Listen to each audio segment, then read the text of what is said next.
Chris, how would you describe yourself in one sentence? That I am a champion for democracy. I am a social entrepreneur, a civic entrepreneur, and a radical social revolutionary. Okay. Now, what is your connection with Doug Engelbart? Well, Doug's one of my heroes, and what he did with collective intelligence and collective IQ has always been an inspiration for my work. And I did ask Doug about 5 years ago if he would be the honorary co-chair for launching a program we're doing called the American Focus, which is a scalable, year-round community engagement, civic involvement program to tap into the collective intelligence and shared wisdom of a city, one city at a time. He said yes. It was very exciting. It was one of my favorite days that I've ever had. And how did that project work out? Well, we're doing it. So right now we're in the development phase, working with Palo Alto as the launch city. Redwood City, Menlo Park, Mountain View, and East Palo Alto form a geographic zone. And so we're going to take about a year to develop the project and launch next year in Palo Alto. And how will that project affect the people who live in Palo Alto? Well, what the project does is it takes the best practices of when you engage a community around issues that matter most. These best practices have been going on around our country for the last 20 years. We're taking them to the next level. So we'll have a 95% accurate makeup of the community. They'll serve for a year. They'll be broken down into 10 neighborhood zones. So it means you get an accurate voice. That's key. But then we're going to give a budget to each neighborhood zone of $100,000 to do a project. So they get to do something that makes a measurable impact in their neighborhood each year. We get to train them, build relationships, build trust. So that's one main impact. The other impact is what are the one or two issues that the council and the staff and the other leaders in the community need great information on, need a lot of feedback on. And so we'll spend that entire year working on pros and cons to different choice options around those one or two policy issues, with the idea that at the end of the year, most of our top recommendations will be taken into account and actually implemented. What do you think the most important part of Doug's legacy will be?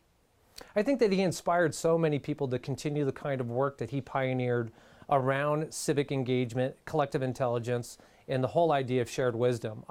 When he did the mother of all demonstrations in 1968, that is something that when I saw that information, I was like, oh my God, that inspired me. And that was 20 years after it had happened. And so I know what he did was allowed people to see what was possible, and they went out and built it. So for me personally, we are going to do the exact same thing, but for a different, part of his whole purpose, which is how do you implement, how do you use, how do you get the most out of these tools, technologies, and processes? So our goal is to, again, showcase and demonstrate to the entire country in Silicon Valley what's possible using all of these tools applied to the issues that matter most. And my intention is to have that have the same kind of impact on a whole generation of people to go out and build that around the country and the world, just like what Doug did back in 1968. Now, he was a very big proponent of something called collective intelligence. Yeah. Could you sum up in a sentence or two what that actually means?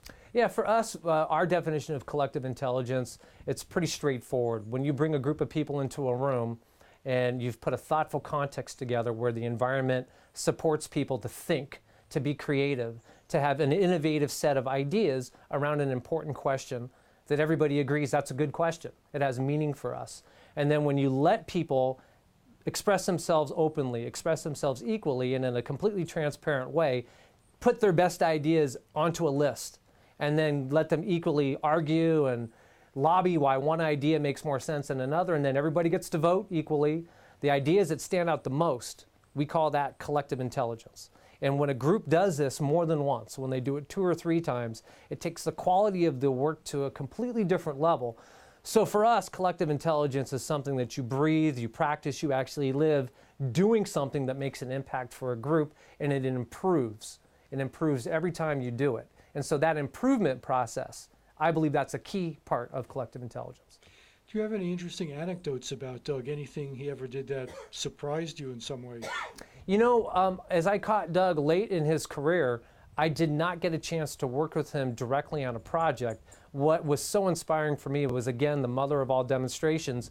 And when we did our first town hall in 1992, it happened to have been in the same location that he did his demonstration back in '68. That's actually how I found out about it. Somebody was at our town hall who was also at the demonstration in the same room and said, I got to tell you about this.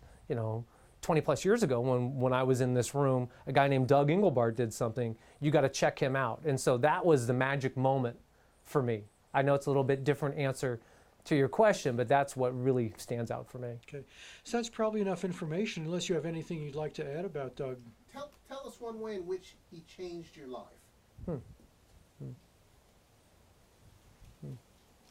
the way Doug changed my life is that the partner I was with at the time did all this research on what Doug had written and said, and went on the internet and got a bunch of books and put it all together as a birthday present for me, and this very thick binder and then a set of books. And in reading that information and in listening to his speeches and into seeing him live talking and seeing the mother of all demonstrations, that just filled me with such a sense of connection and clarity and purpose, and a sense of, hey, I really am walking on a path that has got greatness, that has made this path possible. So one of the ways that he changed my life was by giving me a much greater strength of foundation and a context for what my purpose is, and also what I've seen him do with other people's lives. All the people who I work with now who actually worked with Doug, that is what's changed my life, is I get to work with the people that work side by side with Doug.